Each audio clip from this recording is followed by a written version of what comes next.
The IDF Gideon's Chariots military operation in Gaza is continuing. The army said that combined ground and air force attacks struck over 100 terror targets. Gazan officials say 19 were killed. Among the Hamas operatives that were killed was the aerial commander for northern Gaza. Moataz Deeb was responsible for planning and directing attacks against Israeli aircraft, as well as launching drones that target Israeli civilians. The army confirmed that Deeb was killed this week in an airstrike.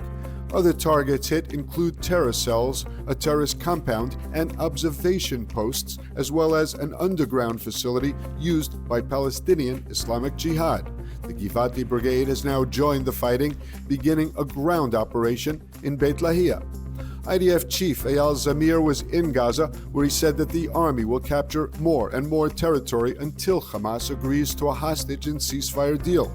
Zamir said Hamas will pay a price for its refusal. It will face intense firepower as the IDF expands the ground maneuvers and conquers additional territory until Hamas is defeated. Amid the fighting, the IDF announced that Staff Sergeant Danilo Mokano was killed in South Gaza.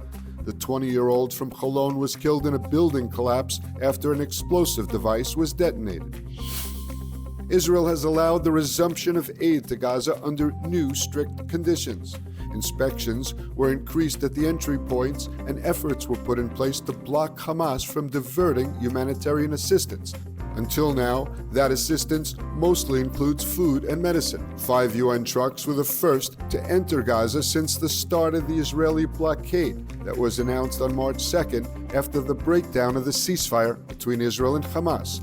The Israeli Defense Ministry's Kogat said the transfer was allowed under a directive from the political echelon and followed a thorough security inspection. The UN said Israel approved an additional 100 trucks, and Jerusalem confirmed that 93 trucks carrying aid into Gaza entered from Israel and Egypt during the past 24 hours. It remains unclear how many trucks will be allowed to enter Gaza daily. The UN maintains that with a population of over 2 million, Gaza needs at least 500 trucks filled with aid and commercial goods every day. The U.S. and Israel are reportedly facing sharp differences in policy relating to both the Gaza war and a potential Israeli strike on Iranian nuclear facilities. According to Axios, U.S. President Donald Trump is feeling frustrated by the ongoing war in Gaza and feels that ending the conflict is needed in order to bring prosperity in the Middle East. A Trump administration official told Axios that the U.S. pressured Israel to open the crossings for humanitarian aid to Gaza and was reportedly upset by images of suffering children and babies.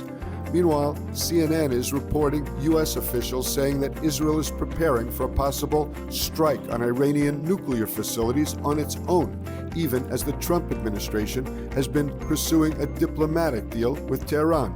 The official told CNN that such a strike would be a brazen break with Trump and could risk tipping off a broader regional conflict in the Middle East.